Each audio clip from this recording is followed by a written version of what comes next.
সুপ্রভাত আমার প্রিয় সপ্তম শ্রেণীর ছাত্ররা।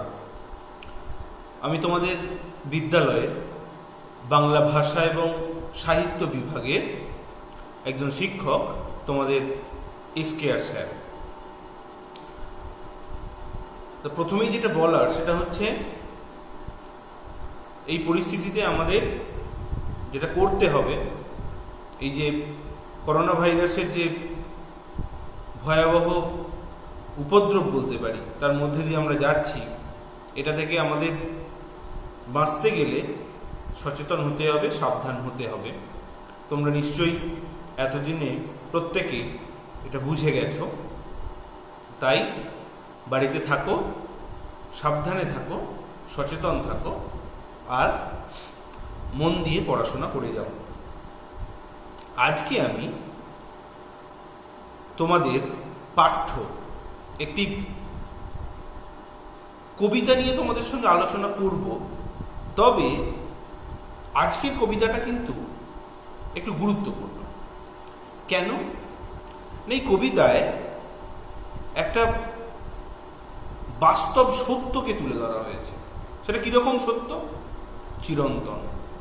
একটা চিরন্তন সত্যকে তুলে ধরা হয়েছে এই কবিতায়। এই কবিতাটিতে প্রধান বিষয়ে যাওয়ার আগে একটা কথা বলতে হয়। সেই কথাটা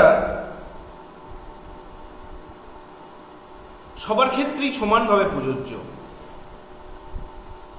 কিরকম না, আমরা যারা এই পৃথিবীতে জন্মগ্রহণ করছি, তারা এই পৃথিবীর প্রত্যেকটি মানুষ চায় অমর হয়ে থাকতে। হ্যাঁ, কেউ কিন্তু চায় না যে আমি মরে যাই, এটা কিন্তু কেউ চায় না। কবি বলে গেছেন, মরিতে চাই না আমি সুন্দর ভুবনে। তাহলে পৃথিবীর প্রতিটি মানুষ চায় এই পৃথিবীতে অমর হয়ে থাকতে, তাই তো? কেউ এবার এই যে অমর হয়ে থাকাটা, কিছু মানুষের একটা ধারণা থাকে, তারা এইভাবে অমর হয়ে থাকতে চায়। আবার এক শ্রেণীর মানুষ থাকে, তাদের উদ্দেশ্য থাকে যে তারা এই উদ্দেশ্য নিয়ে কিছু করে না যে আমি অমর হয়ে থাকবো বলে করে যায় কাজ। এটা কিন্তু নয়, যারা নিঃস্বার্থভাবে কাজ করে যায়। তাহলে যে যারা প্রথম ভাগের মধ্যে পড়ে, যারা চায় আমি অমর হয়ে থাকবো, তারা কোন দলের মধ্যে পড়ে বলতো? না, তারা কি চায়? না, তারা ক্ষমতা বা ঐশ্বর্য বলে তার অমরত্ব প্রমাণ করতে চায়।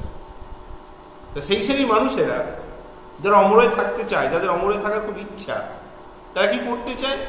না, ক্ষমতা বা ঐশ্বর্য বলে তার অমরত্ব প্রমাণ করতে চায়। ক্ষমতা বা ঐশ্বর্য বলে তার অমরত্ব প্রমাণ করতে চায়। আবার কেউ, এই যে দ্বিতীয় শ্রেণীর যারা মানুষ, তারা কি? কিছু মানুষ চায় মানুষের সঙ্গে মিশবে, মানুষের সঙ্গে মিশে গিয়ে মানুষেরই কল্যাণ সাধনের মাধ্যমে অমর হয়ে থাকতে। তাহলে দ্বিতীয় শ্রেণীর মানুষগুলো কি? না, যারা চায় মানুষের সঙ্গেই মিশে থাকতে এবং মানুষেরই কল্যাণ সাধনের মধ্যে দিয়ে অমর হয়ে থাকতে, তাই তো?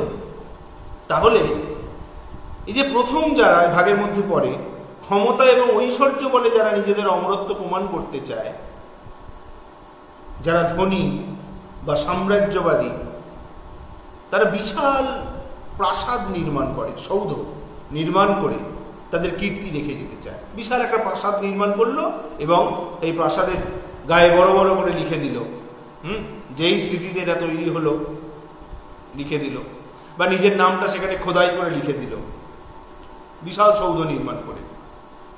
কিন্তু তারা ভুলে যান, কি ভুলে যান? এই সমস্ত মানুষগুলো যারা এই ধনী সাম্রাজ্যবাদী মানুষ, যারা নিজেদের অর্থের জোরে একটা বিশাল সৌধ নির্মাণ করে, একটা অট্টালিকা নির্মাণ করে চান নিজের কীর্তি একটা জগতে রেখে যাব, কিন্তু তারা ভুলে যান, কি ভুলে যান? না, বাস্তব সত্যটা ভুলে যান। কি সত্য সেই সত্য? না, তারা ভুলে যান কালের নিয়মে একদিন, এখানে কাল মানে সময়, কালের নিয়মে একদিন তাদের সেই সৃষ্টি নিশ্চিহ্ন হয়ে যাবে। এক সময় ওই যে সৌধটি আজকে ঠিক আছে, কিন্তু দীর্ঘদিন সময় যত আগাবে তত কিন্তু আস্তে আস্তে ধ্বংসস্তূপে পরিণত হবে। অপরদিকে এই দ্বিতীয় শ্রেণীর যারা মানুষ, তারা কিন্তু প্রথম শ্রেণীর মানুষের মতো নয়। তারা কি না, যারা সাধারণ মানুষের জন্য কাজ করে নিঃস্বার্থভাবে, কোনো স্বার্থ তাদের থাকে না, সাধারণ মানুষের জন্য কাজ করে যান, সারাটা জীবন নিঃস্বার্থভাবে কাজ করে যান, তারাই কিন্তু মানুষের মনের যে সিংহাসন, সেই সিংহাসনে চিরদিন থাকে। তাহলে যে দ্বিতীয় শ্রেণীর যারা সাধারণ মানুষের জন্য কাজ করে যান নিঃস্বার্থভাবে, যারা মানুষের কল্যাণের জন্য কাজ করে যান, মানুষের হিত সাধনের জন্য কাজ করে যান, কোনো রকম স্বার্থ ছাড়াই, তারাই কিন্তু মানুষের হৃদয় সিংহাসনের আসনটি লাভ করেন। এই বিষয়টি নিয়েই আজকে আমাদের কবিতা। কবিতাটির নাম তোমরা নিশ্চয়ই বুঝতে পারছো, কবিতাটির নাম হচ্ছে স্মৃতিচিহ্ন। কবিতাটির নাম স্মৃতিচিহ্ন। কার লেখা? না কামিনী রায়, একজন মহিলা কবি কামিনী রায়ের লেখা স্মৃতিচিহ্ন এই কবিতাটি। আরেকটু যদি আমি ভেঙে বলি এটা সম্বন্ধে, এই কবিতাটির পড়ার আগে যদি আরেকটুখানি আমি ডিটেলসে বলি, তাহলে কি দাঁড়ায় না, আজকেই যে কবিতাটা পড়ছি তার আগে যদি একটা কথা বলি, কি বলি না, এই পৃথিবীতে সকলেই চায় নিজের নামকে অক্ষয় করে রাখতে। অবশ্যই সবাই চাই আমরা, কিন্তু একদল ক্ষমতালোভী এবং সাম্রাজ্যলোভী মানুষ মনে করেন যে ইট কাঠ পাথর দিয়ে তৈরি বিশাল অট্টালিকাতে তার নাম চিরস্মরণীয় হয়ে থাকবে। তাহলে একদল ক্ষমতালোভী এবং সাম্রাজ্যলোভী মানুষ মনে করেন, কি মনে করেন না, ইট কাঠ পাথরের তৈরি বিশাল অট্টালিকাতে তার নাম চিরস্মরণীয় হয়ে থাকবে। কিন্তু ক্ষমতাদর্পী মানুষের কীর্তি চিরকাল অক্ষয় হয়ে থাকে না, এটা একটা বাস্তব সত্য। হ্যাঁ, কোনোদিনই এই ক্ষমতাদর্পী মানুষের কীর্তিটা কোনোদিনই চিরদিন চিরকাল অক্ষয় হয়ে থাকে না। কালের নিয়মে বা কালের গর্ভে সেগুলো একসময় বিলীন হয়ে যায়, একসময় নিশ্চিহ্ন হয়ে যায়, একসময় ধ্বংসস্তূপে পরিণত হয়। কিন্তু যারা সাধারণ মানুষের জন্য নিঃস্বার্থভাবে কাজ করে যান, যারা মানুষের জন্য কোনো রকম স্বার্থ ছাড়াই কাজ করে যান, মানুষের কল্যাণের জন্য কাজ করে যান, ইতিহাসে পাতায় স্থায়ী আসন তারাই লাভ করেন। তারাই মানুষের মনের মণিকোঠার সিংহাসনটি লাভ করেন। আজকে আমাদের কবিতার আলোচ্য বিষয় এটাই। কবিতাটির নাম স্মৃতিচিহ্ন, কামিনী রায় রচিত। আমরা প্রথমে একটু কবি পরিচিতিটা দেখে নিই। কবি পরিচিতিটা পড়ানোর জন্য আমি তোমাদের পাঠ্য বইটিকেই বেছে নিয়েছি। পাঠ্য বইটি তোমরা একটু, যারা ভিডিওটি দেখবে তারা একটু পাঠ্য বইটিকে অনুসরণ করবে। কামিনী রায় একজন মহিলা কবি, জন্ম 1864, মৃত্যু 1933। জন্ম 1864, মৃত্যু 1933। বাংলা সাহিত্যের প্রখ্যাত মহিলা কবি কামিনী রায় বরিশাল জেলার বাসন্ডা গ্রামে জন্মগ্রহণ করেন। তাহলে দেখতেই পাচ্ছ, বাংলা সাহিত্যের প্রখ্যাত মহিলা কবি কামিনী রায় বরিশাল জেলার বাসন্ডা গ্রামে জন্মগ্রহণ করেন।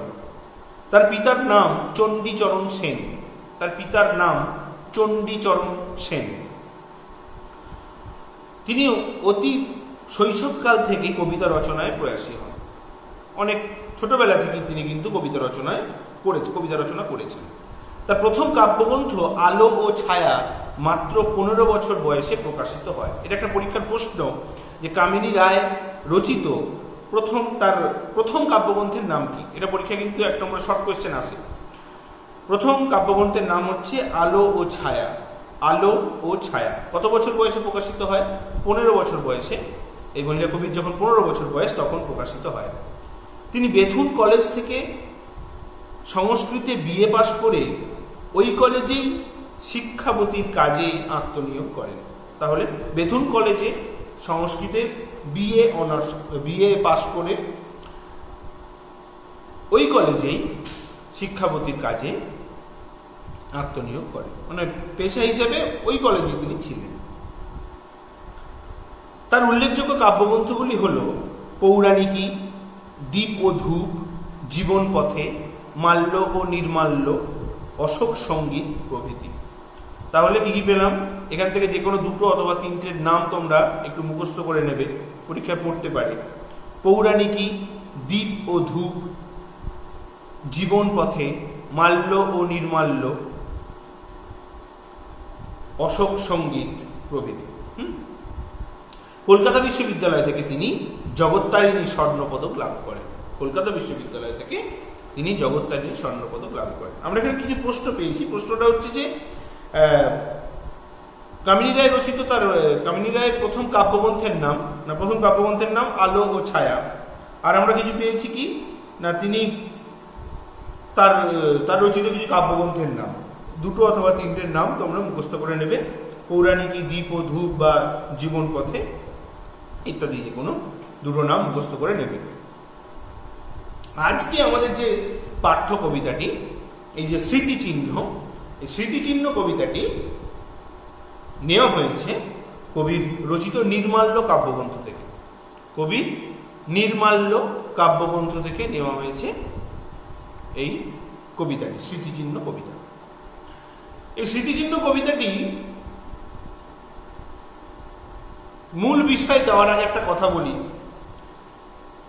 এই স্মৃতিচিহ্ন কবিতাটিকে আমরা একটি গীতি কবিতা বলতে পারি, একটি গীতি কবিতা বলতে পারি। স্মৃতিচিহ্ন কবিতাটি একটি গীতি কবিতা। কেন গীতি কবিতা আমাদের জানতে হবে। তাহলে গীতি কবিতা কি তোমরা একটু অল্প করে জেনে রাখো। না, গীতি কবিতা হচ্ছে সেই কবিতা যে কবিতায় কবির হৃদয়ে ব্যক্তিগত অনুভূতি, আবেগ অনুভূতি, সুখ দুঃখ ইত্যাদি প্রকাশ পাচ্ছে। তাহলে কবি হৃদয়ের ব্যক্তিগত ভাব, হ্যাঁ, বা তার মনের যন্ত্রণা, আবেগ, আনন্দ, অনুভূতি যে কবিতাগুলোতে প্রকাশ পায়, বা ব্যক্তিগত যেখানে একটা কি বলবো মতামত বা ব্যক্তিগত একটা উপলব্ধি, ব্যক্তিগত অনুভূতি প্রকাশ পায়, সেই কবিতাগুলোকে বলা হয় গীতি কবিতা। এখানে আজকে আমাদের যে পাঠ্য কবিতা স্মৃতিচিহ্ন, এটিও একটি গীতি কবিতা। তবে আলোচনা প্রসঙ্গে বলা যেতে পারে, আমরা গীতি কবিতা আর কি আগে পড়েছি বলতো? না, আমরা গীতি কবিতা পড়েছি মাইকেল মধুসূদন দত্ত রচিত বঙ্গভূমির প্রতি কবিতাটিও কিন্তু একটি গীতি কবিতা। হ্যাঁ, তাহলে আজকে আমরা স্মৃতিচিহ্ন কবিতাটি একটি গীতি কবিতা। আচ্ছা, স্মৃতিচিহ্ন কবিতায় এই কবিতাটা পড়ার আগে নামটা একটু খেয়াল করতে হবে। কি নাম? না, স্মৃতিচিহ্ন কথাটির অর্থ কি? স্মৃতিচিহ্ন কথাটির অর্থ কি? যদি বলি, প্রথমে বলি স্মৃতি। স্মৃতি শব্দের আক্ষরিক অর্থ হচ্ছে স্মরণ। স্মৃতি শব্দের আক্ষরিক অর্থ হচ্ছে স্মরণ। আর চিহ্ন শব্দের আক্ষরিক অর্থ হচ্ছে দাগ বা রেখা, তাই তো, দাগ। তাহলে কি বললাম? স্মৃতি শব্দের আক্ষরিক অর্থ হচ্ছে স্মরণ, আর চিহ্ন শব্দের আক্ষরিক অর্থ হচ্ছে দাগ বা রেখা।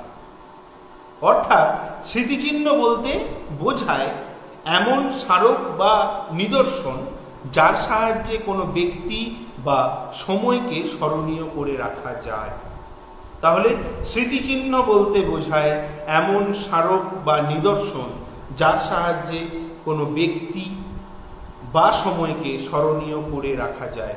আবার বলছি, স্মৃতিচিহ্ন বলতে বোঝায় এমন স্মারক বা নিদর্শন যার সাহায্যে কোনো ব্যক্তি বা সময়কে স্মরণীয় করে রাখা যায়। হয়েছে? তাহলে স্মৃতিচিহ্ন কোন কাব্যগ্রন্থ? নির্মাল্য। এবার আমরা সরাসরি কবিতাতে আসছি।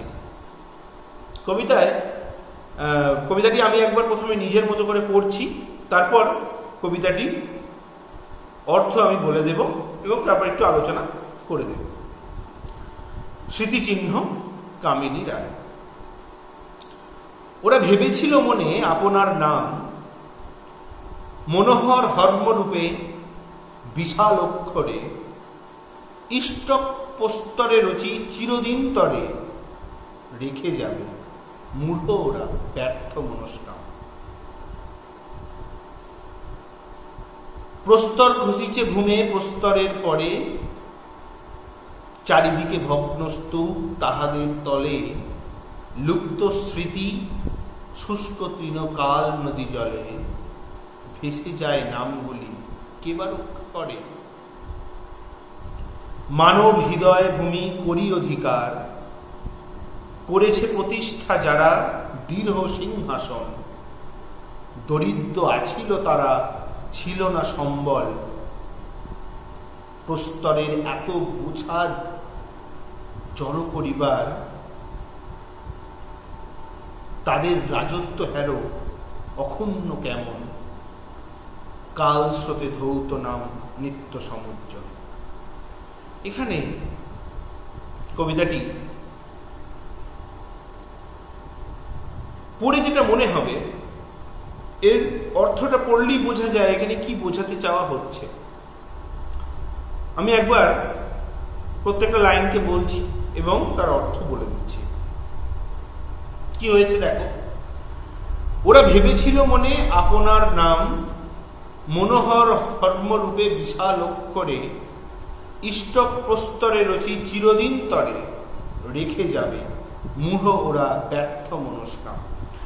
ওরা ভেবেছিল মনে আপনার নাম। ওরা ভেবেছিল, ওরা বলতে কারা না, ওরা বলতে একদল ক্ষমতাদর্পী মানুষ, একদল ক্ষমতাদর্পী মানুষ কি ভেবেছিল না, এই ক্ষমতাদর্পী বা সাম্রাজ্যলোভী মানুষ, এই একদল ক্ষমতাদর্পী বা সাম্রাজ্যলোভী মানুষ ভেবেছিল, তারা মনে মনে ভেবেছিল আপনার নাম মানে নিজের নাম মনোহর হর্মরূপে বিশাল অক্ষরে কি করবে না, মনোহর হর্ম, মনোহর মানে হচ্ছে মনোহরণকারী, আর হর্ম মানে হচ্ছে অট্টালিকা বা প্রাসাদ। তাহলে মনোহরণকারী অতি সুন্দর একটি অট্টালিকা বা প্রাসাদ রূপে মানে প্রাসাদ তৈরি করে মানে প্রাসাদের রূপ দিয়ে বিশাল অক্ষরে বড় বড় অক্ষরে কি করতে চাইছে না, ইষ্টক প্রস্তরে রচি চিরদিন তরে, ইট পাথর দিয়ে তৈরি করে, রুচি মানে এখানে রচনা করা অর্থাৎ তৈরি করা। এখানে তাহলে মনোহর হর্মরূপে বিশাল অক্ষরে ইষ্টক প্রস্তরে রচি চিরদিন তরে, অর্থাৎ মনোহরণকারী অতি সুন্দর অট্টালিকা তৈরির মাধ্যমে অট্টালিকার মধ্যে দিয়ে ইষ্টক প্রস্তরে রচি ইট বা পাথরের তৈরি অট্টালিকার মধ্যে দিয়ে চিরদিন তরে চিরদিনের জন্য রেখে যাবে। কি করে যাবে, কি রেখে যাবে না, প্রথমেই বলা আছে আপনার নাম রেখে যাবে, তারপরেই কবি নিজে বলে দিচ্ছেন মূঢ় ওরা ব্যর্থ মনস্কাম। তাহলে কি পাওয়া গেল না, একদল ক্ষমতাদর্পী মানুষ নিজেদের নাম বহু অর্থ দ্বারা নির্মিত স্মৃতিসৌধের গায়ে বা অট্টালিকার গায়ে খোদাই করে চিরকাল অমর হয়ে থাকবে এই আশা করেছিল, তাই তো। তাহলে একদল ক্ষমতাদর্পী মানুষ নিজেদের নাম বহু অর্থ দ্বারা নির্মিত একটা অট্টালিকা, একটা মনোহরণকারী একটা অতি সুন্দর অট্টালিকার গায়ে খোদাই করে কি করতে চায়, এই ইট পাথর দিয়ে তৈরি যে অট্টালিকা তার গায়ে খোদাই করে চিরকাল অমর হয়ে থাকতে চান। হ্যাঁ, মানে চিরকাল অমর হয়ে থাকতে চান এই প্রাসাদের বা এই অট্টালিকার মধ্যে দিয়ে, কিন্তু মূঢ় ওরা ব্যর্থ মনস্কাম। কবি বলে দিচ্ছেন ওরা মূর্খ, ওদের এই ওরা মূর্খ, ওরা অজ্ঞ। কারা মূর্খ কারা অজ্ঞ, এই ক্ষমতাদর্পী এবং সাম্রাজ্যলোভী মানুষগুলো এরা আসলে মূর্খ এবং অজ্ঞ। কেন না, এদের ব্যর্থ মনস্কাম, এদের এই যে মনের কামনাটা মনের ইচ্ছাটা ব্যর্থ হবে।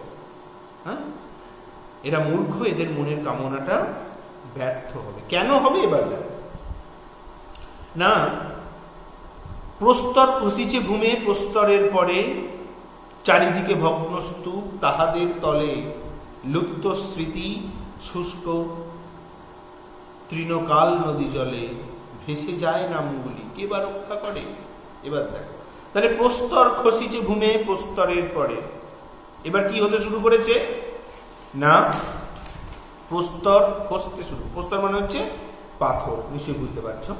তাহলে প্রস্তর খসিছে ভূমে প্রস্তরের পরে, তাহলে এখানে যে আগে একটা কথা বলে নি, কবি যে বলেছেন মূঢ়রা ব্যর্থ মনস্কাম, কেন তাদের এই কথাটা বলা হচ্ছে না? যদি বলি যে কালান্তরে, অর্থাৎ যত সময় আগাবে, সময়ের যে নদী যত আগাবে কি হবে না, সময় যত আগাবে সেই নাম মুছে যাবে। হ্যাঁ, সময় যত আগাবে কিন্তু মুছে যাবে।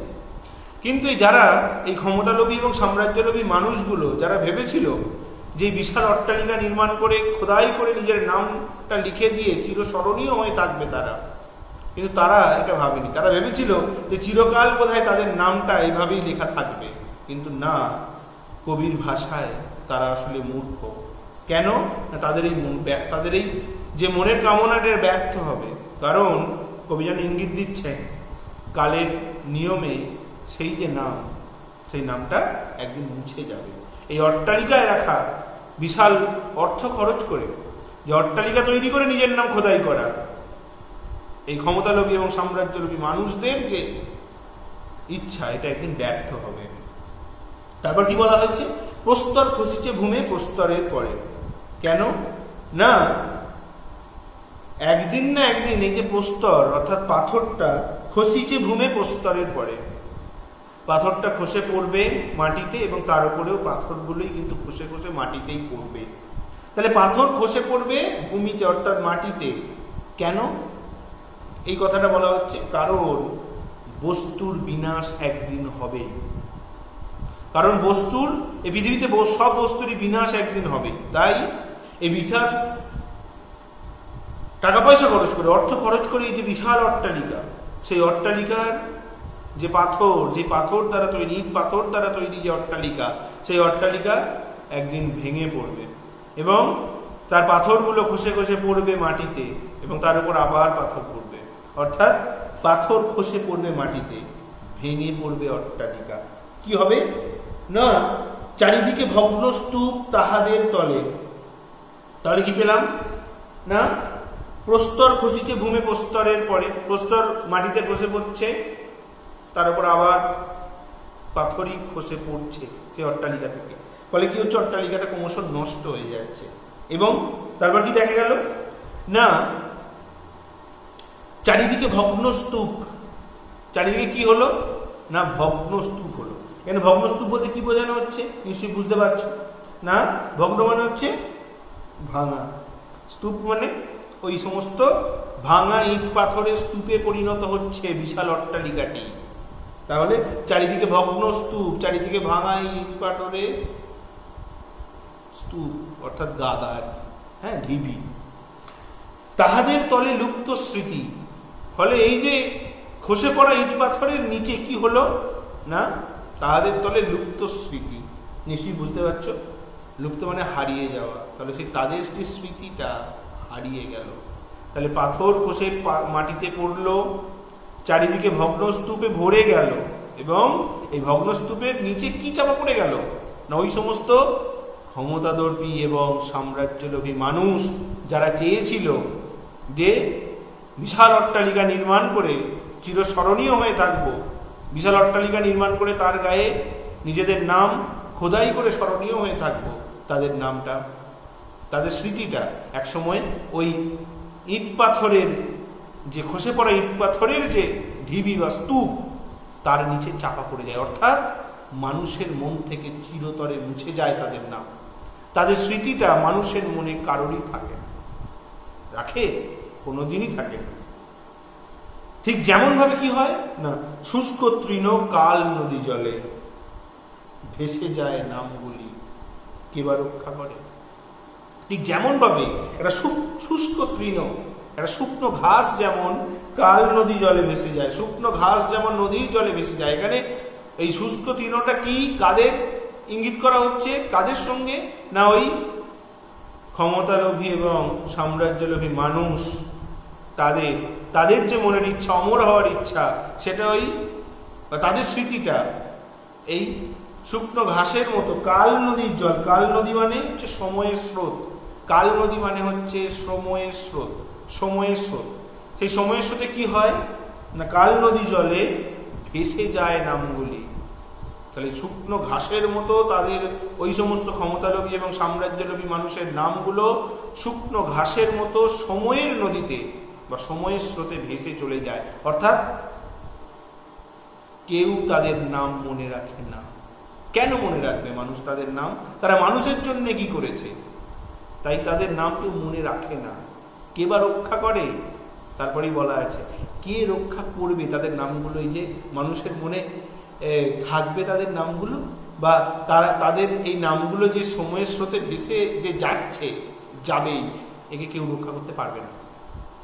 কবি একদম বলে দিচ্ছে। তারপরে তাহলে কি পেলাম আমরা না, যারা এইরকম মতে বিশ্বাসী, এই সমস্ত কিছু মানুষ যারা ক্ষমতার দ্বারা, অর্থের দ্বারা বিশাল অট্টালিকা নির্মাণ করে তার গায়ে নাম খোদাই করে অমর হতে চান, এই যে ইচ্ছা, সেই ইচ্ছাটা, সেই সমস্ত মানুষের ইচ্ছাটা বা সেই সমস্ত মানুষের স্মৃতি এই বিশাল অট্টালিকার পাথরের নিচেই বা পাথরের স্তূপের নিচেই চাপা পড়ে যায়। ঠিক যেমন ভাবে একটা শুকনো ঘাস নদীর জলে ভেসে যায়, ঠিক সেইভাবে সময়ের স্রোতে একদিন এই সমস্ত ক্ষমতালোভী এবং সাম্রাজ্যলোভী মানুষগুলির যে স্মৃতিটা, সেটাও একদিন ভেসে যায়। অর্থাৎ তাদের নামগুলোও ভেসে যায়, কেউ তাদের নাম মনে রাখে না। এটা কবি বলে দিয়েছে। তারপর কি হলো, এবার দেখো আমরা এবার কবিতাটা দ্বিতীয় একটা পর্যায়ে যেন চলে আসছে। কি হয়েছে দেখো, মানব হৃদয় ভূমি করি অধিকার, করেছে প্রতিষ্ঠা যারা দৃঢ় সিংহাসন। মানব হৃদয় ভূমি, খুব ভালো কথা। মানুষের যে হৃদয় ভূমিটা, মানুষের যে হৃদয়, সেই মানুষের হৃদয়ে কি হয়েছে না, কিন্তু যারা মানব হৃদয়ে সিংহাসন দখল করেছেন, কি করেছেন না, করেছে প্রতিষ্ঠা যারা দৃঢ় সিংহাসন। যারা মানুষের মনের মণিকোঠায় বা মানুষের মনে একটা স্থায়ী সিংহাসন প্রতিষ্ঠা করতে পেরেছে যে সমস্ত মানুষগুলো, সেই সমস্ত মানুষগুলো কি এই সমস্ত এই আগের মানুষগুলোর মতো যারা ক্ষমতালোভী, সাম্রাজ্যলোভী, যারা অর্থের জন্য সবকিছু করতে চায়, সেই মানুষগুলো কিন্তু নয়। এখানে কারা সেই মানুষগুলো না, যারা দরিদ্র আছিল, যারা দরিদ্র আছিল, তারা ছিল না সম্বল, প্রস্তরের মতো এত বোঝা জড় করিবার। তাহলে তারা কি না, তারা এত অর্থ প্রতিপত্তি তাদের ছিল না, তাদের এত ক্ষমতার লোভ ছিল না, এত সাম্রাজ্য লোভ ছিল না। সেই সমস্ত মানুষগুলো কি করেছিল, শুধু না মানুষের কথা ভেবেছিল, মানুষের উপকার হবে এই কথা ভেবেছিল, পরহিতব্রতে অর্থাৎ পরের জন্য, পরের ভালো হবে বলে নিজের জীবনকে উৎসর্গ করেছিল সেই সমস্ত মানুষগুলো। তারা কি না, তারা দরিদ্র ছিল। তাদের কিন্তু এত প্রভাব প্রতিপত্তি বা এত টাকা পয়সা ছিল না, তারা দরিদ্র ছিল, ছিল না সম্বল, কিছুই তাদের সম্বল ছিল না, কিছুই তাদের হাতের পাঁচ হিসেবে কিছুই ছিল না। হ্যাঁ, তাহলে এত তাদের এই সমস্ত সাম্রাজ্যলোভী এবং ক্ষমতালোভী মানুষদের মধ্যে এত টাকা পয়সা, অর্থ ছিল না, তারা দরিদ্র ছিল। কিন্তু আরেকটা কথা বলা আছে, প্রস্তরের এত বোঝা জড়ো করিবারও তাদের কোনো মানে এই যে ছিল না সম্বল বলতে কি না, প্রস্তরের এত বোঝা জড়ো করিবার। প্রস্তরের এত বোঝা মানে এখানে কবি এই যে ক্ষমতালোভী এবং সাম্রাজ্যলোভী মানুষদের যে অট্টালিকাটা, সেই অট্টালিকাটাকে কবি এখানে যেন বলেছেন, যে এটা যেন ইঙ্গিত দিচ্ছেন যে তাদের এই অট্টালিকাটা যেন একটা জড়ো করা প্রস্তরের ঢিবি বলেছেন, তাই তো? মানে তারা যেন প্রচুর ইট পাথর নিয়ে এসে এক জায়গায় জড়ো করতে চেয়েছে শুধু, তাই তো? মানুষের জন্য কিছু করেনি, শুধু নিজের কথা ভেবেছে, নিজে অমর হয়ে থাকবে। তাহলে কি না, প্রস্তরের মতো এত বোঝা জড়ো পরিবার যাদের কোনো সম্বল ছিল না, প্রস্তর এই এত পাথর নিয়ে এসে জড়ো করার, অর্থাৎ এত বিশাল অট্টালিকা নির্মাণ করার মতো যাদের সম্বলটুকু ছিলই না, এত বোঝা জড়ো পরিবার, অর্থাৎ এই বিশাল অট্টালিকা নির্মাণের মতো এত অর্থ, এত প্রতিপত্তি যাদের ছিল না, তারা দরিদ্র ছিল। কিন্তু তারা কি করেছিল তারা কেন এই মানুষের আজকে হৃদয় সিংহাসনে তারাই কেন প্রতিষ্ঠিত হলো? তারা তো এত বড় অট্টালিকা বানায়নি। তারা তাহলে কি করেছিল? না, তারা মানুষের কথা ভেবেছিল, মানুষের ভালো হবে এই কথা ভেবেছিল, সমাজের ভালো হবে এই কথা ভেবেছিল। তাহলে কি না, পরের জন্য, পরের ভালো হবে বলে নিজের জীবনকে উৎসর্গ করেছিল। সেই সমস্ত মানুষগুলোর কথা এখানে বলা হচ্ছে। এবং তারা বলা হয়েছে তাদের রাজত্ব হ্যারো অক্ষুণ্ণ কেমন। হ্যারো মানে দেখো, তাহলে তাদের রাজত্বটাই দেখো কেমন অক্ষুণ্ণ। অক্ষুণ্ণ মানে যা নষ্ট হয় না, তাই তো? তাহলে কাদের রাজত্ব? না, সেই সমস্ত মানুষগুলো যারা মানুষের কথা ভেবেছিল, যারা মানুষের ভালো ভেবেছিল, যারা মানুষের ভালোর জন্য নিজের জীবন উৎসর্গ করেছিল, যারা সমাজের ভালোর জন্য নিজের জীবন উৎসর্গ করেছিল, সেই সমস্ত সাধারণ মানুষ, সেই সমস্ত দরিদ্র মানুষ, সেই সমস্ত অগণিত সাধারণ মানুষ দিন রাত্রি মানুষের নিত্য প্রয়োজনে জেগে থেকে মানুষের জন্য কাজ করেছিল, সেই সমস্ত মানুষের রাজত্ব এখনো অক্ষুণ্ণ আছে। মানে তাদের নামটা কিন্তু মানুষের মন থেকে মুছে যায়নি। ঠিক যেমন মুছে গেছিল ওই সমস্ত ক্ষমতালোভী এবং সাম্রাজ্যলোভী মানুষগুলোর নাম আমাদের মন থেকে বা মানুষের মন থেকে মুছে গিয়েছিল, ঠিক সেরকম ভাবে কিন্তু এই যে মানুষগুলো যারা পরের জন্য নিজের জীবন উৎসর্গ করেছেন, সমাজের জন্য, পরের ভালোর জন্য নিজের জীবন উৎসর্গ করেছেন, তাদের নাম কিন্তু এইভাবে মুছে যায়নি। তাদের রাজত্বটাই অক্ষুণ্ণ আছে, তাদেরকেই মানুষ এখন মনে রেখেছে, তাদেরকেই মানুষ এখন হৃদয় সিংহাসনে বসিয়ে রেখেছে। কাল স্রোতে ধৌত নাম নিত্য সমুজ্জ্বল। এখানে কাল স্রোত মানে আবার সেই একই কথা, সময়ের স্রোতে। ধৌত নাম মানে তাদের নামগুলো সময়ের স্রোতে প্রতি মুহূর্তে কি হয় না, ধৌত হচ্ছে, ধুয়ে যাচ্ছে, এবং সেটা ধোয়ার ফলে কি হচ্ছে, নিত্য সমুজ্জ্বল হচ্ছে, প্রতিদিন সেগুলো অত্যন্ত উজ্জ্বল হয়ে উঠছে। তাই তো এখন আমরা এগুলো সত্যি যদি বলি, একটা উদাহরণ দিই, যদি বলি ঠাকুর রামকৃষ্ণ, যদি বলি বিদ্যাসাগর, যদি বলি বিবেকানন্দ, এই মানুষগুলো বা শুধু এরা কেন, অগণিত সাধারণ মানুষ যারা শুধু মানুষের কথা ভেবেছিল, এরকম বহু মানুষ আছে ভারতবর্ষের উদাহরণ।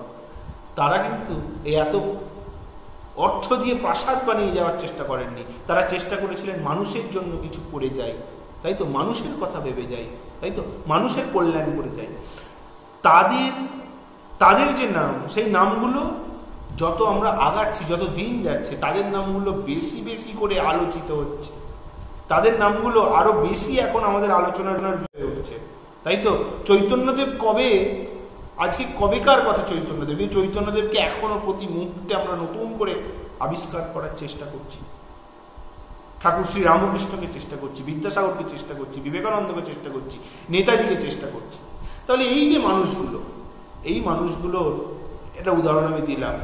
এছাড়াও বহু সাধারণ মানুষ যারা শুধু দিন রাত্রি পরিশ্রম করেছে, যারা ভেবে গেছে মানুষের উন্নতির কথা, সেই তারাই সময়ের স্রোতে কোনোদিন ওই শুকনো ঘাসের মতো ভেসে যায়নি। তার সময়ের স্রোত প্রত্যেক মুহূর্তে তাদের যেন চরণ ধুইয়ে দিয়েছে বলতে পারি, যেন বলতে পারি তাদের প্রত্যেক মুহূর্তে সময়ের স্রোত এসে যত ধুয়েছে তত কি হয়েছে, তাদের নামগুলো নিত্য সমুজ্জ্বল, মানে প্রতিদিন অত্যন্ত উজ্জ্বল, আরো উজ্জ্বল হয়েছে। মানে তাদের নামগুলো আমাদের হৃদয় সিংহাসনে প্রতিষ্ঠিত হয়ে গেছে, কাল স্রোতে ধৌত হয়ে সেই নাম চিরকালের জন্য অমর হয়ে গেছে। তাহলে বুঝতে পারলে, সুন্দর একটি কবিতা। আমি যেটা বললাম এইটুকু যদি কেউ শোনে, সরলার্থটি লেখো, তাহলেই হয়ে যায়। হ্যাঁ, তোমরা আরেকবার কবিতাটা নিজের মতো করে পড়বে। আমি আমার মতো একটা ব্যাখ্যা করেছি, তোমরা পারলে অবশ্যই নিজেদের মতো একটা ব্যাখ্যা করবে এবং লিখবে। কোনো ব্যাখ্যাই কিন্তু ভুল নয়, তবে যুক্তিটা যেন থাকে। আমরা এবার সরাসরি একটু প্রশ্ন উত্তর পড়বে চলে আসি, কারণ প্রশ্ন উত্তরটা পরীক্ষার ক্ষেত্রে খুব জরুরি। এখানে দেখো কিছু প্রশ্ন পাচ্ছ। প্রশ্নটা আছে যে স্মৃতিচিহ্ন কবিতাটি কার লেখা, এগুলো তো খুবই সহজ প্রশ্ন। কামিনী রায় কোন কাব্যগ্রন্থ নির্মাল্য, কি জাতীয় কবিতা, গীতি কবিতা বলে দিয়েছি। কবিতায় কবি কাদের মূঢ় এবং ব্যর্থ মনস্কাম বলেছেন? না না, কবিতাটিতে যারা অর্থ এবং প্রতিপত্তির দ্বারা নিজেদের নাম চিরস্মরণীয় করে রাখতে চায়, হ্যাঁ, অর্থ এবং প্রতিপত্তির দ্বারা যারা নিজেদের নাম স্মরণীয় করে রাখতে চায় তাদের কবি মূর্খ এবং ব্যর্থ মনস্কাম বলেছেন। আচ্ছা, তাদের স্মৃতি কিভাবে লুপ্ত হয়ে যায়? না, ক্ষমতা এবং অর্থের জোরে যারা এগুলো করতে চেয়েছিল, বিশাল অট্টালিকা বানিয়ে নিজেদের নাম চিরস্মরণীয় করতে চেয়েছিল, সেই সমস্ত অট্টালিকাগুলি এক সময়ে কি হয় না, সময় যত আগাতে থাকে সেগুলো ধ্বংসস্তূপে পরিণত হয়, ফলে তাদের স্মৃতিটাও কিন্তু মুছে যায়। কারণ ওটুকুই তো তাদের ছিল, ওই শুধু অট্টালিকাটা, তারা তো মানুষের মনেই প্রবেশ করতে পারেনি, ওই অট্টালিকাই নির্মাণ করেছিল, ফলে তাদের অট্টালিকাও ভেঙে যেই শেষ, স্মৃতিও শেষ। এখানে সেই কথাটি বলা হচ্ছে। আচ্ছা, কারা মানুষের মনে চিরস্থায়ী আসন লাভ করে?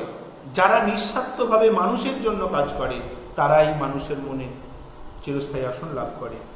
কালকে কবি কিসের সঙ্গে তুলনা করেছেন? না, কালকে কবি সময়ের সঙ্গে তুলনা করেছেন।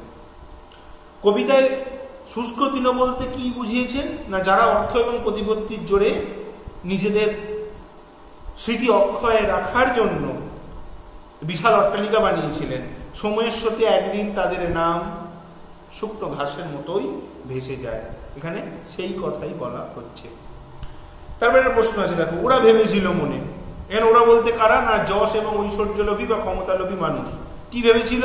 না, ভেবেছিল তাদের তৈরি করা ইটকাঠ পাথর দিয়ে তৈরি করা বিশাল অট্টালিকার মধ্যে দিয়ে তাদের নামগুলো চিরস্মরণীয় করে রাখবে। মূঢ় ওরা, কবি তাদের মূঢ় বলেছেন কেন? কবি মূঢ় শব্দের অর্থ হচ্ছে বোকা বা অজ্ঞ বা মূর্খ। অহংকারী, ধনী এবং এই সাম্রাজ্যলোভী মানুষগুলি ভেবেছিল বিশাল অট্টালিকা নির্মাণ করে চিরস্মরণীয় হয়ে থাকবে, কিন্তু কাল স্রোতে, সবসময় মনে রাখতে হবে, সময়ের স্রোতে জীবন, যৌবন, ধন, মান সব ভেসে যায়। ফলে আর এদের এই অট্টালিকা তো খুবই তুচ্ছ। ফলে এই অট্টালিকাও কি হয়েছে না, তাদের এই নির্মিত অট্টালিকাও একদিন ভেঙে পড়বে, তাদের কথা কেউ মনে রাখবে না। তাই কবি তাদেরকে মূর্খ বলেছেন। তারা এটুকু বুঝতে পারেনি যে তাদের এই অট্টালিকাটা যতদিন, ততদিনই তাদের কিন্তু স্মৃতি, বাকি অট্টালিকাও শেষ, তাদের স্মৃতিও মানুষের মন থেকে মুছে যাবে। কে বা রক্ষা করে?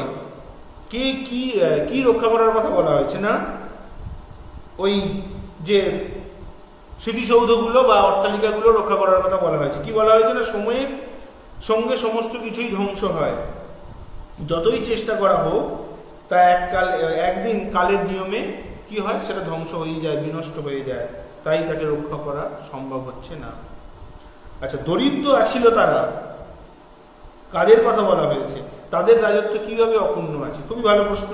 না, যারা ধনী নয়, যাদের এত অর্থের প্রভাব প্রতিপত্তি নেই, দরিদ্র হয়েও, সাধারণ মানুষ হয়েও মানুষের মনে কি চিরকালীন আসন পেয়েছেন বলে কবি বলেছেন। কারা তারা?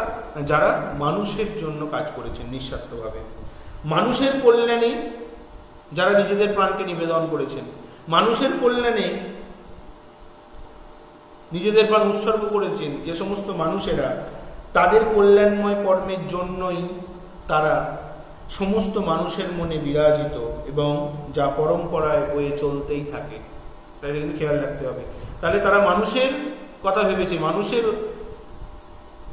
জন্য নিজেদের জীবনকে উৎসর্গ করেছে, ফলে মানুষের মনের সিংহাসনে তারাই স্থান পেয়েছে। কাল স্রোতে কাদের নাম ধুয়ে যায়? না, কাল স্রোতে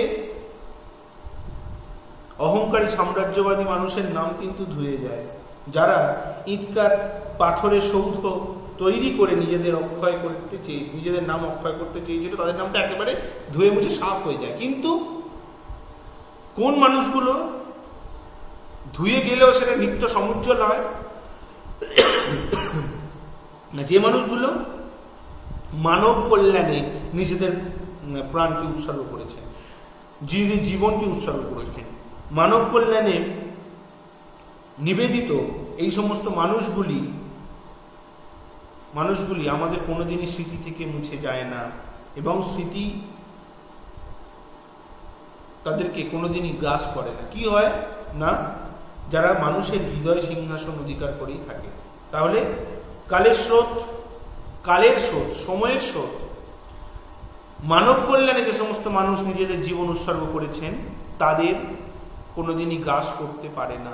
সময়ের স্রোত, কালের স্রোত, মানব কল্যাণে যারা নিজেদের জীবন উৎসর্গ করেছে যে সমস্ত মানুষ, তাদের জীবনকে উৎসর্গ তাদের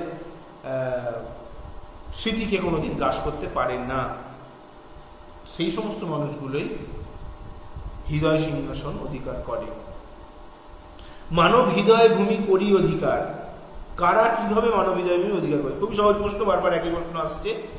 মানুষের হৃদয় জয় করতে পারে একমাত্র মহান মানবতা, অর্থাৎ যারা মানুষের জন্য নিঃস্বার্থভাবে কাজ করেছেন, যারা মানুষের মধ্যে মিশে থেকে এবং মানুষের মধ্যে মিশে থেকে তাদেরই একজন হয়ে সাধারণ মানুষের সঙ্গে মিশেছেন, কিন্তু সাধারণ মানুষের একজন হয়ে কি করেছেন না কাজ করে গেছেন নিঃস্বার্থভাবে, তারাই মানব হৃদয় ভূমি অধিকার করে আছেন। কবিতায় কোন স্মৃতিকে কবি অবিনশ্বর বা নিত্য সমুজ্জ্বল বলেছেন? না যারা দরিদ্র, যাদের কোনো সহায় সম্বল কিচ্ছু নেই, দরিদ্র হওয়া সত্ত্বেও, টাকা পয়সা অর্থ প্রতিপত্তি না থাকা সত্ত্বেও যারা যে সমস্ত মানুষ মানুষের জন্য নিজের জীবন উৎসর্গ করেছেন, তারা মানুষের মনের মণিকোঠায় চির বিরাজিত। এবং কবি তাদের কথা বলেছেন এখানে। হ্যাঁ, তাদের স্মৃতি, তারাই আমাদের স্মৃতিতে থেকে যায়, তারাই আমাদের স্মৃতি চিহ্ন হিসাবে থেকে যায়। কারণ তাদের কীর্তি কোনো প্রস্তর নির্মিত সৌধ নয় যে জীর্ণ হবে, তাই তো? তাহলে কেন তারা আমাদের এই মনের মণিকোঠায় রয়ে গেল? না তাদের কাজটা আমাদের মনে থাকলো, তাই তো? তাদের বিশাল অট্টালিকাটা, তারা তো অট্টালিকা নির্মাণ করেনি যে অট্টালিকাটা শেষ হলেই তাদের স্মৃতিটা গেল। এখানে তাদের কাজটা আমাদের মনে কিন্তু রয়েই গেল। মানুষের জন্য যে নিঃস্বার্থ কাজ, বরং মানুষের মন সিংহাসনে তারা বিরাজিতই থাকবেন সারা জীবন, সারা কাল ধরে। একটা প্রশ্ন আছে, তোমার স্মৃতিতে, তোমার দৃষ্টিতে মানুষের স্মরণীয় হয়ে থাকার শ্রেষ্ঠ পন্থাটি কি? না কি হতে পারে? না মানুষের স্মৃতিতে শ্রেষ্ঠ হয়ে থাকার যে শ্রেষ্ঠ কর্মপন্থাটা হচ্ছে না কর্ম, অর্থাৎ কাজ করে যাও। কাজ তুমি যত করবে তত তোমাকে মানুষ মনে রাখবে, তাই তো? তাহলে কর্মই হচ্ছে শ্রেষ্ঠত্বের আসল মাপকাঠি। তাই আমার দৃষ্টিতে কি বলবে, মানুষের স্মরণীয় হয়ে থাকার শ্রেষ্ঠ পন্থা হলো কাজ, অর্থাৎ কর্ম। মানুষের মধ্যে মিশে থেকে মানুষের দুঃখ দূর করার জন্যে তাদের মুখে হাসি ফোটাবে যারা, তারাই চিরস্মরণীয় হয়ে থাকবে। তাহলে কাজ করে যেতে হবে, তাই তো? মানুষের জন্য কাজ করতে হবে, তবে তো মানুষ মনে রাখবে। হ্যাঁ, শুধুমাত্র পয়সা দিয়ে অট্টালিকা বানালে তো মানুষ মনে রাখবে না। সে তো মানুষ যে অট্টালিকা বানাচ্ছে সে তো নিজের জন্য করছে। এখানে তাহলে মানুষের জন্য শুধু কাজ করে গেলেই শ্রেষ্ঠত্বের আসন পাওয়া যেতে পারে। এই মোটামুটি প্রশ্ন, খুব সহজ একটা টেক্সট। তোমরা অবশ্যই ভালো করে এই প্রশ্নগুলো একটু দেখবে এবং সরলার্থটা নিজেরা লিখে ফেলবে, কোনো অসুবিধা হবে না। আচ্ছা, স্মৃতিচিহ্ন কবিতায় এই যে প্রশ্ন হয় যে দরিদ্র আছিল যারা ছিল না সম্বল, বলে দিয়েছি কি না কথাটি তাৎপর্য বিশ্লেষণ করো, খুব সুন্দরভাবে লিখে দেবে। প্রস্তর খুঁজিছে ভূমি প্রস্তরের পরে, খুবই সহজ একটা প্রশ্ন। তবে বলা যেতে পারে যে এর মধ্যে দিয়ে বোঝানো হচ্ছে যে সাম্রাজ্যের ক্ষমতালোভী শাসকের দল কেবলই নিজেদের ক্ষমতার জোরে, ক্ষমতার দম্ভে বিশাল বিশাল প্রাসাদ অট্টালিকা নির্মাণ করেছেন, কিন্তু তাতে মানুষের কোনো উপকার হয়নি। তাই মানুষের মনে তারা কোনোদিন জায়গা পায়নি। এক সময় সময়ের স্রোতে কি হয়েছে, কালের নিয়মে সেই প্রাসাদ অট্টালিকাগুলো ভেঙে পড়েছে, ফলে তাদের নাম কালের স্রোতে ভেসে গেছে। এখানে এই কথাটা বলা হচ্ছে। আচ্ছা, স্মৃতিচিহ্ন কবিতায় কাদের স্মৃতি লুপ্ত হয়ে যায়? খুবই সহজ প্রশ্ন। ক্ষমতালোভী এবং সাম্রাজ্যবাদী যারা ভেবেছিল বিশাল বিশাল অট্টালিকা নির্মাণ করে মানুষের মনে জায়গা করে নেবে, তাদের নামটা কিন্তু স্মৃতি থেকে লুপ্ত হয়ে যায়। এই মোটামুটি প্রশ্ন। আর তাদের নাম অমর হয়ে থাকে তো বললাম, যারা মানুষের জন্য নিঃস্বার্থভাবে কাজ করে যান তাদের নামটাই চিরকাল ইতিহাসের পাতায় তো বটেই, মানুষের মনেও চিরকাল অমর হয়ে থাকে। খুব সহজ সুন্দর একটি কবিতা, খুব তাৎপর্যপূর্ণ কবিতা। মানে কিন্তু খুব ভালো ভালো কথা আছে কবিতাটায়। তোমরা এবার নিজেরা পড়ো, স্কুল খুললে আবার এই বিষয় নিয়ে আমরা আলোচনায় বসবো। আর যারা ভিডিওটি দেখবে তারা অবশ্যই একটা সরলার্থ লিখে নেবে। সরলার্থ নিজেদের মতো করে লিখে নেবে। আর যদি কোনো প্রশ্ন আটকায় তাহলে আমাকে জানিও। এইটুকুই, আজকে এই পর্যন্তই। সবাইকে ধন্যবাদ। ভালো থাকবে, সাবধানে থাকবে।